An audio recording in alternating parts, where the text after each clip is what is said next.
পাকিস্তানের ভারত বিরোধী propaganda express করার জন্য যখন টেলিভিশন টিম প্রস্তুত হচ্ছে ঠিক সেই সময় বিস্ফোরক দাবি হেমন্ত বিশ্ব শর্মার। প্রসঙ্গত, আসামের মুখ্যমন্ত্রী হেমন্ত বিশ্ব শর্মার পরপর সাংবাদিকদের মুখোমুখি হয়ে ভিডিও বার্তায় কংগ্রেসের শীর্ষ নেতৃত্বের বিরুদ্ধে গুরুতর অভিযোগ তুলেছেন। তিনি বলেছেন, আজ আমি একটি গুরুত্বপূর্ণ তথ্য জাতির সামনে আনছি। কংগ্রেসের সাংসদ পাকিস্তানের গুপ্তচর সংস্থা ISI এর আমন্ত্রণে সে দেশে সফরে গিয়েছিলেন। আমাদের কাছে সেই আমন্ত্রণপত্র সংক্রান্ত নথিপত্র প্রমাণ সহ সংরক্ষিত আছে।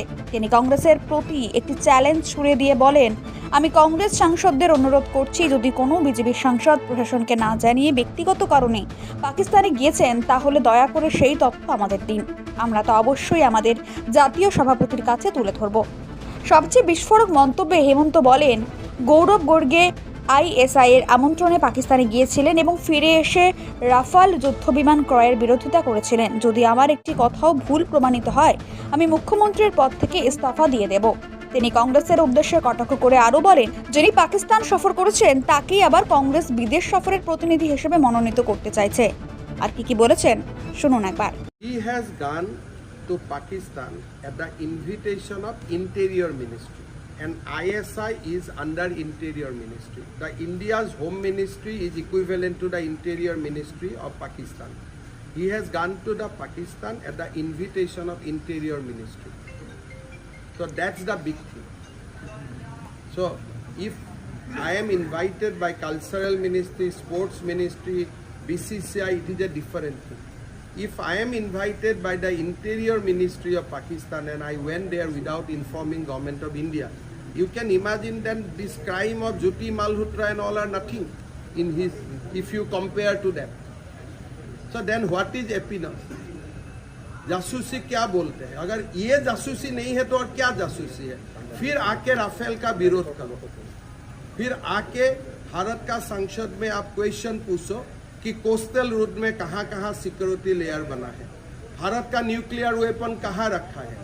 दिस क्वेश्चन आपको किसने लिख के दिए? वही तो ट्रेनिंग प्रोग्राम में आप सीख के आए ना। तो ये हम एक बात भी गलत बोला हूँ तो मैं CM ही नहीं रहूँगा। एक बात भी मैं अगर गलत बोलता हूँ मैं अपना घर में ही नहीं जाऊँगा। গৌৰৱ গগৈ আৰু এটা কথা কৈছে যে আপুনি প্ৰমাণ দিব লাগে, লগতে বিজেপি মানুহ পাকিস্তানলৈ যোৱা নাই নেকি, ব্যৱসায় বাণিজ্য কৰা নাই নেকি, এনেকুৱা ধৰণৰ কালি কিন্তু সংবাদ মাধ্যমৰ আগত কৈছে যে বিজেপিৰ মানুহ যদি কোনোবা পাকিস্তানত গৈছে আমাক নাম দিলে আমি তৎকালীনভাৱে ব্যৱস্থা লওঁ।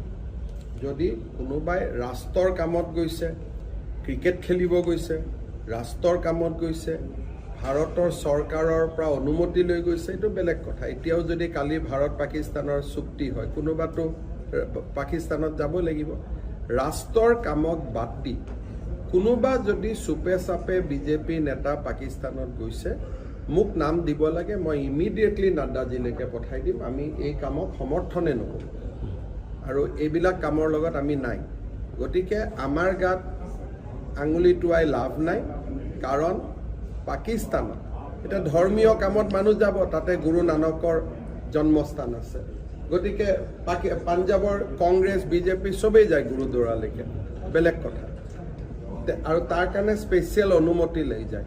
কিন্তু কোনোবাই যদি পাকিস্তানৰ লগত ব্যৱসায় কৰি আছে, কোনোবাই যদি পাকিস্তান চৰকাৰৰ আমন্ত্ৰণত পাকিস্তান গৈছে বিজেপিৰ নেতা, আমি নাম পালে ডেফিনেটলি মই ৰাষ্ট্ৰীয় সভাপতি নাড্ডা ডাঙৰীয়ালৈকে পঠাই দিম বিহিত ব্যৱস্থাৰ বাবে।